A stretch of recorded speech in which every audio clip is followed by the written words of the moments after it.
Comenzamos el tercer bloque en Tu Ojo Viajero. Seguimos disfrutando de Times Square, este lugar donde estas empresas que ustedes están viendo, llenas de luces en sus cartelerías, pagan mucho dinero para estar en este lugar, el Times Square, por donde pasan miles y miles de turistas todos los días de distintas partes del mundo. Comenzamos este tercer bloque y seguimos descubriendo la ciudad de Nueva York en Tu Ojo Viajero.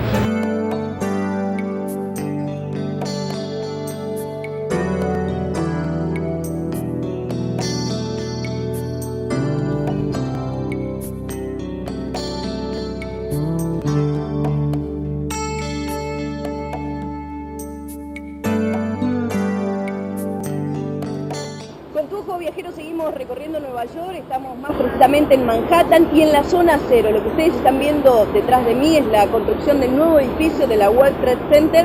Aquí estaban, hace varios años atrás, las Torres Gemelas. Zona Cero, Ground Zero en inglés, es el nombre que recibió el lugar después del 11 de septiembre. Esta zona es ahora, además de un lugar cargado de historia, un enorme cráter lleno de obras con un futuro muy prometedor.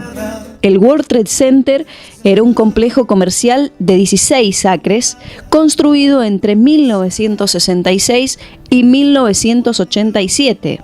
Estaba compuesto por 7 edificios, una plaza grande y un centro comercial subterráneo. El centro de atención de ese complejo eran las Torres Gemelas. Con más de 1.360 pies de altura, eran los edificios más altos de Nueva York. Ambas tenían 110 pisos y trabajaban en ellas, distribuidas en 430 oficinas, cerca de 35.000 personas. Una mañana despejada de un martes, 19 terroristas del grupo extremista islámico Al-Qaeda secuestraron 4 aviones comerciales e hicieron que 2 de ellos chocaran contra las Torres Gemelas. Los atentados, conocidos como del 9/11, dejaron un saldo de 2.977 personas muertas, oriundas de más de 90 países. La víctima más adulta tenía 85 años y la más joven tan solo 2. Más de 400 de esas víctimas fueron socorristas que murieron cumpliendo su deber. A un paso de las torres se encuentra la Capilla San Paul o Capilla del Milagro. La llaman así por no sufrir ningún daño en los atentados del 11 de septiembre, a pesar de estar justo al lado de la zona cero. Nuestro recorrido nos lleva ahora a la iglesia San Paul, una iglesia construida en 1766, pero el 11 de septiembre del 2001 fue la base del cuerpo de bomberos y de los voluntarios que dispusieron de las instalaciones de esta iglesia para comer y para traer a algunos heridos. Con Tu Ojo Viajero vamos a recorrer parte de esa historia. De pórtico clásico y estilo georgiano, tiene 2 características que la hacen muy relevante.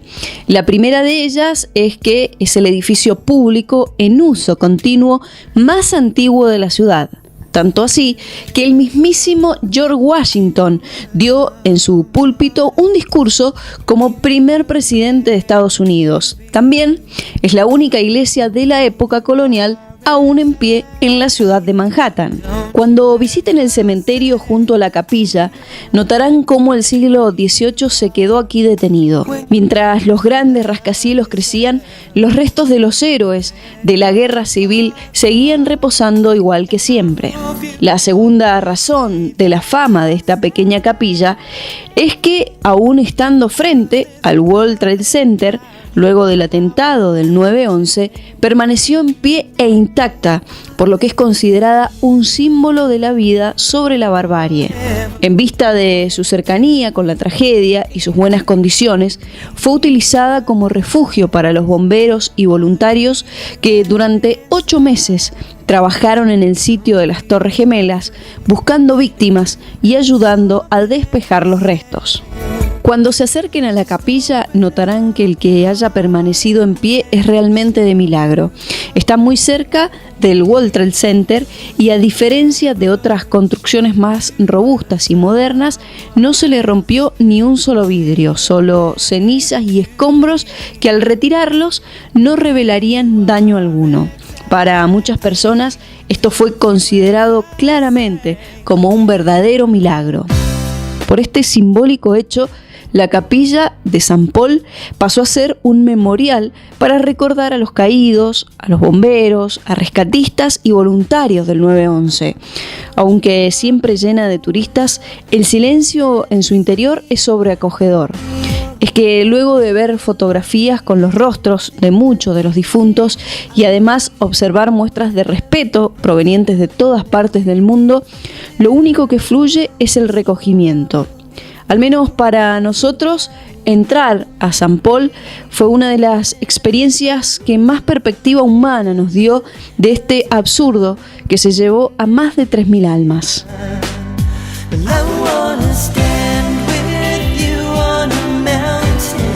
A solo 2 cuadras de la iglesia San Paul y siguiendo con nuestro recorrido por la zona cero, encontramos el ingreso al parque conmemorativo.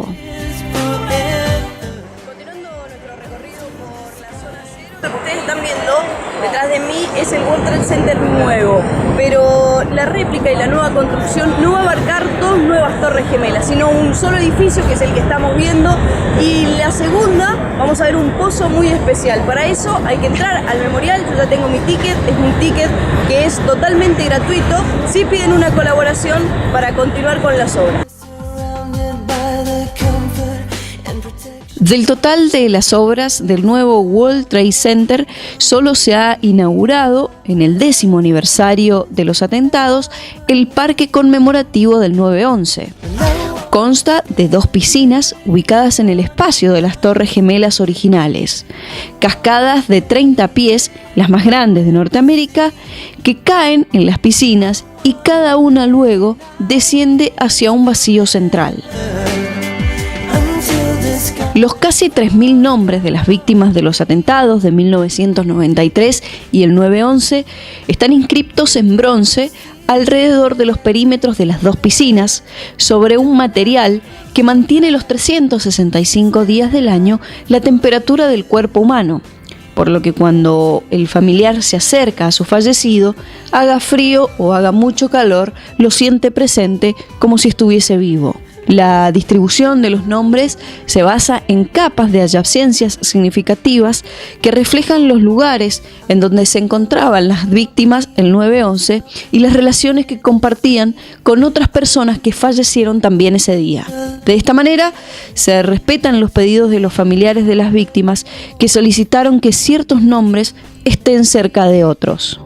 Circundan las piscinas robles blancos de California, a excepción de este peral de flor, conocido también como el árbol sobreviviente.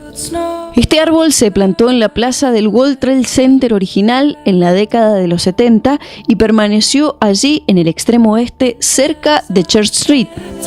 Luego del 9/11, los trabajadores encontraron el árbol muy dañado, que había quedado reducido a un tronco de tan solo 8 pies en medio de las ruinas de la zona cero. En diciembre del 2010, el árbol regresó al World Trade Center y representa el relato de supervivencia y residencia que es tan importante para la historia del 9/11.